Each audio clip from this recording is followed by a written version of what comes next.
Dalam satu project ini kita bisa memanfaatkan data cat. Ya, dalam video ini kita akan coba bagaimana kita prepare satu file cat untuk bisa dimasukkan ke dalam Revit sehingga kita bisa gunakan sebagai reference. Ada 3 jenis data cat yang bisa kita pakai nantinya. Satu adalah referensi dari gambar denah bangunannya itu sendiri, layout, skematik, ataupun desain development, pun tampak ataupun potongan. Jadi berupa gambar bangunannya. Biasanya ini digunakan untuk konversi, ini yang sering kali dipakai di praktek pada umumnya adalah konversi misalkan dari layout skematik di AutoCAD kita convert menjadi model BIM Revit di aplikasi Revit pastinya.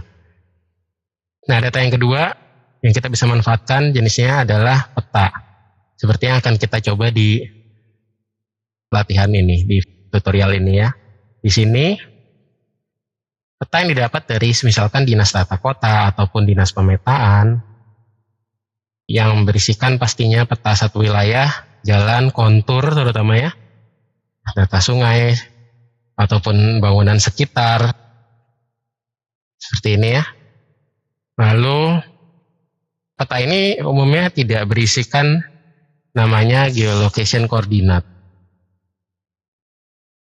Geolocation koordinat itu biasanya didapat dari survei point, jadi survei langsung, ataupun dia misalkan pemetaan menggunakan drone atau dari infraworld. Nah, itu jenis data yang ketiga sebenarnya, di mana data yang berisikan CAD yang memiliki informasi geografis atau GIS, Geographic Information System, di mana dia geolocated, ya, memiliki informasi geolokasi, sehingga koordinatnya akan berdasarkan latitude, longitude, atau projection koordinat.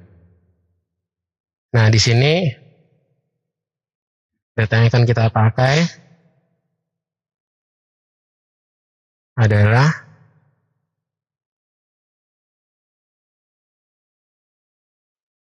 jenis data yang kedua, data peta yang didapat dari dinas tata kota maupun atau dinas pemetaan ini tanpa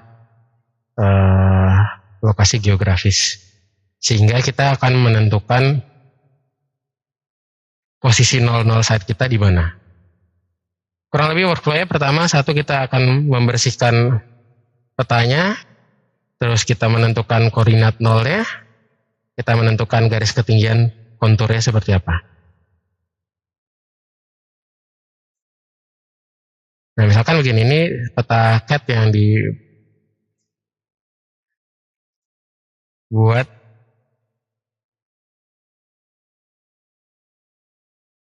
dari tata kota yang didapat dari tata kota. Saya akan coba clean up di sini dengan menggunakan perintah rectangle. Lalu pilih site-nya. Terus kita offset saja. Spesifikasikan distance-nya, misalkan dia adalah 5. Pilih rectangle-nya, lalu kita offset keluar. Nah, setelah di offset tadi, kita akan perintah trim. Terus di sini ada beberapa pilihan di bawah, cutting edge, crossing mode, project, dan erase. Kita akan pilih cutting edge ya, yaitu berupa 2 kotak yang baru kita buat tadi, hasil rectangle maupun offsetannya. Bisa akan ketik T di sini, enter. Ketik T untuk pilih cutting edge ya. Cutting edge kita pilih 2 rectangle ini, klik enter. Nah, terus select object to trim. Di sini kita akan pilih semua garis yang berada di kotak ini satu persatu. Kita juga bisa klik seperti ini ya.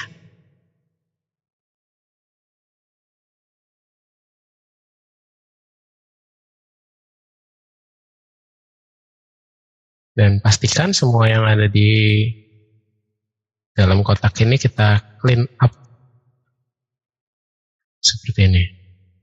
Tujuannya nanti adalah supaya nanti kita bisa potong seluruh garis yang ada di luar kotak trimnya ini, terus kita bisa buang hasilnya.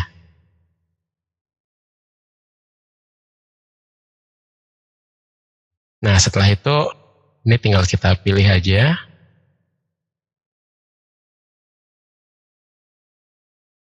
Misalkan bagian seperti ini ya. Terus delete.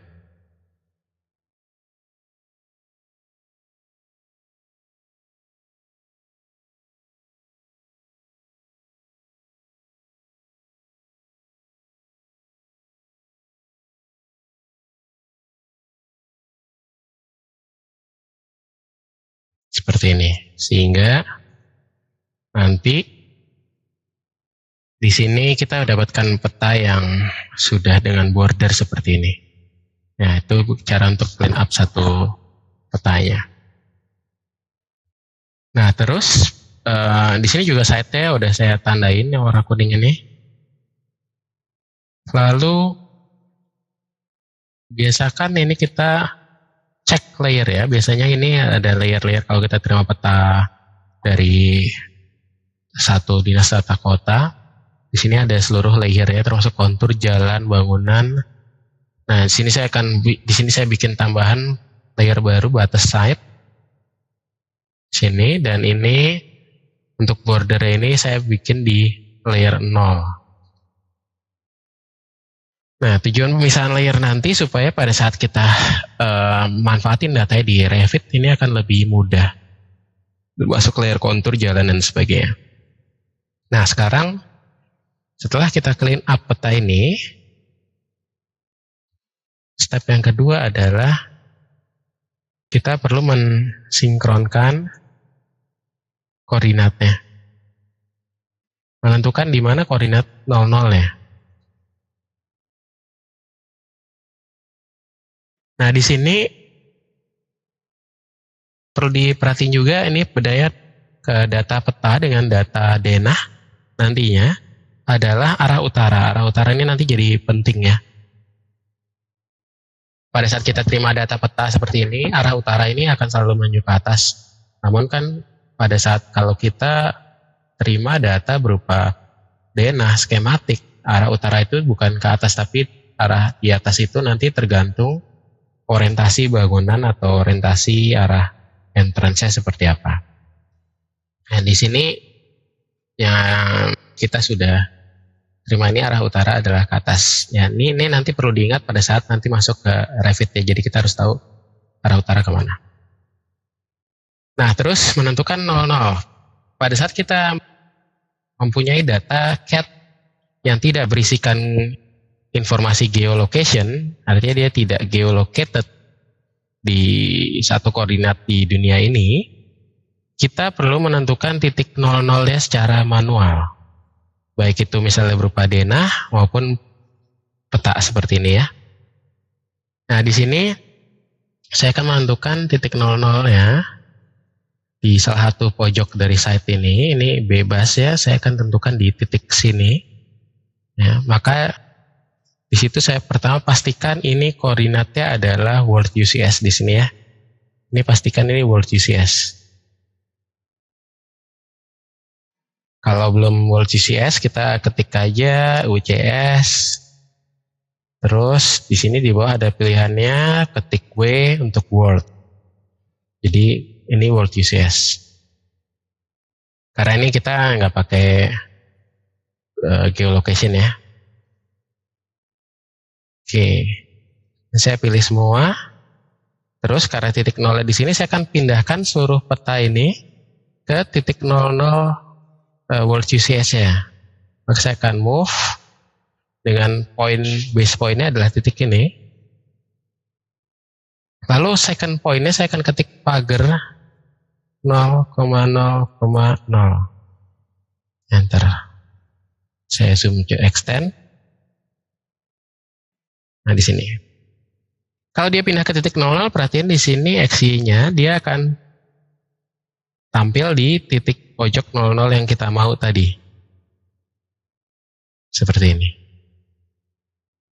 Sehingga nanti karena pada saat masuk ke Revit, data ini akan sinkron, dia akan ketemu 00 di AutoCAD ini dengan 00 atau project base point di dalam Revit nantinya. Ya, sehingga dia dipindahkan ke sini.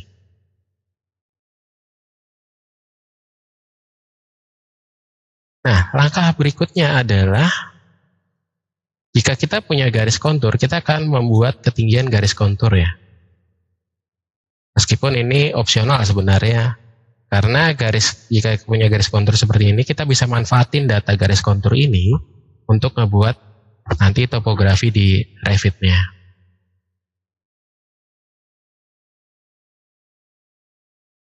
Hasil akhirnya nanti dia akan seperti ini, ya. Garis kontur ini dia akan naik turun. Ini nanti bisa dimanfaatkan di Revit untuk membuat topo surface. Makanya kita akan prepare dari file CAD ini, karena kita udah punya data konturnya juga. Nah, pertama yang perlu dilakukan adalah kita menentukan garis kontur mana yang jadi 0. Meskipun di sini ada tulisannya ya, 43, 44, 45 ini dihitung dari permukaan laut. Namun di sini karena kita menentukan 00 secara manual, jadi kita tentuin aja garis kontur mana yang jadi garis kontur 0 di file kita. Ya, di sini saya akan pilih garis kontur yang ungu ini karena dia yang terdekat sama titik 00 ya. Ya, ini diputar secara 3 dimensional ya, pakai shift klik tengah di mouse-nya, scroll-nya diklik. Saya tetapkan ini jadi 0, artinya ke sebelah kanan ini, dia akan naik 1 meter, 1 meter, 1 meter, sedangkan ke kiri, ke yang garis pantai biru ini, dia akan turun 1 meter, 1 meter. Nah, untuk naikinnya, kita tinggal pilih garisnya, klik kanan, pilih properties, keluarin properties, lalu di sini cari namanya elevation.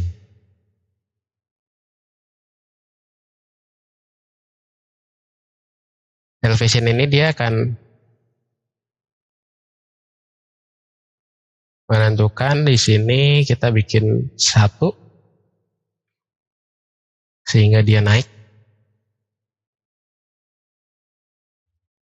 seperti ini. Terus posisi garis kontur berikutnya yang kedua di sini, ini kita bikin 2. Yang ketiga ini dibikin 3.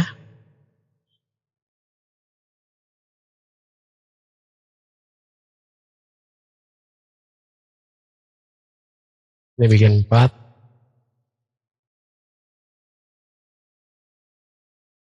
Terus yang di kirinya ini -1.